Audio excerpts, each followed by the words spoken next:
कहाँ से लाए इसे? विक्रम सिंह को घोड़ा है। সানি টকের সঙ্গে সিনেমা জগতে হারিয়ে যাও আর ছোট্ট করে সবকিছু জেনে নাও। দেখো বন্ধুরা, অজয় দেবগনের নতুন মুভি আজাদ অলরেডি চলে এসেছে। গতানুগতিক প্যাটার্নের বাইরে গিয়ে অন্য প্যাটার্নের স্টোরি লাইন বানানো হয়েছে। অজয় দেবগনের সাথে নতুন লুক দেখতে পাচ্ছি রাসাত থালানি এবং আমান দেবগনকে। মেন ক্যারেক্টার বলো কিংবা গুরুত্বপূর্ণ ক্যারেক্টার বলো, সেটা কিন্তু ঘোড়াটা। চলো মুভিটা কেমন হলো দেখে নিই। এই মুভির ডাইরেক্টর হচ্ছে অভিষেক কাপুর।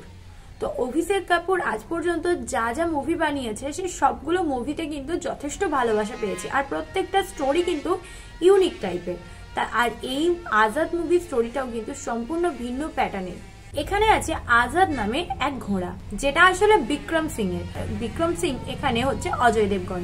যে ঘোড়াটাকে পেতে চায় কিংবা তার পিঠে চেপে সওয়ার করতে চায় বলতে পারো আমান দেবগন, অর্থাৎ গোবিন্দ। সে আসলে আস্থা বলে কাজ করে। এর মাঝে আর একটা নতুন ক্যারেক্টারের আগমন ঘটে এবং বলতে পারো যে আমান দেবগনের লাভ এট ফার্স্ট সাইট হয়ে যায় জানকির ওপর, অর্থাৎ রাসাত থালানির ওপর। বলতেই হবে ফার্স্ট জুটি হিসেবে কিন্তু দারুণ অ্যাক্টিং করেছে। মোটামুটি ফিউচারে কিছু একটা হবে, কোনো ওভার অ্যাক্টিং নেই, যতটুকু দরকার ততটুকুই করা হয়েছে। এটাকে আমরা একটা পিরিয়ড ড্রামা ফিল্ম বলতে পারি, কারণ পুরোনো দিনের টাইপের সিনেমাটোগ্রাফিটা করা হয়েছে। এটাতে যে মিউজিকগুলো ইউজ করা হয়েছে সেটা কিন্তু মিক্সড করে খুব সুন্দরভাবে প্রেজেন্ট করা হয়েছে। মিউজিক যেহেতু অমিত ত্রিবেদীর, তো এটুকু বলাই কি যথেষ্ট নয়? হিরো তো শুধু ভাই ঘোড়াটা, কারণ কতটা ট্রেনিং দিলে একটা ঘোড়া এই লেভেলের অ্যাক্টিং করতে পারে আর এইভাবে ইমোশনাল জায়গাটাকে ফুটিয়ে তুলতে পারে, সেটা না দেখলে বিশ্বাস করবে না। আজাদ আর আমান দেবগনের মধ্যে কেমিস্ট্রি জাস্ট জমে গেছে। শুধু তাই নয়, হালকা ফুলকা কমেডিও রয়েছে এর মধ্যে। বাকিটা মোটামুটি স্টোরি লাইন তো ইউনিকই, কিন্তু ক্লাইম্যাক্সটা কিন্তু সেরা ছিল।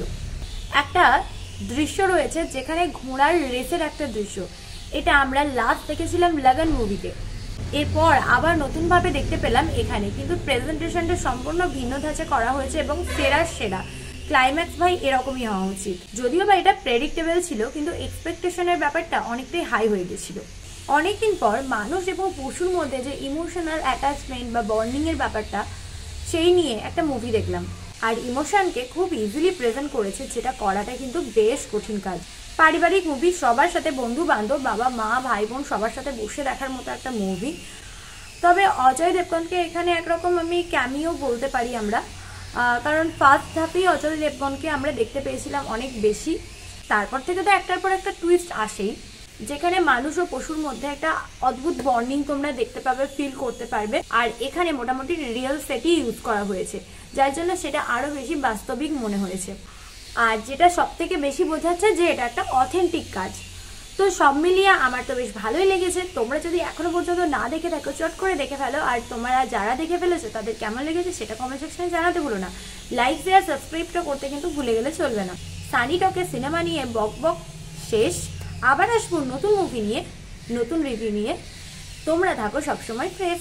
তো আজকের মতো টাটা, দেখা হচ্ছে নেক্সট ভিডিওতে, নেক্সট আপডেটের সাথে তোমাদের সাথে।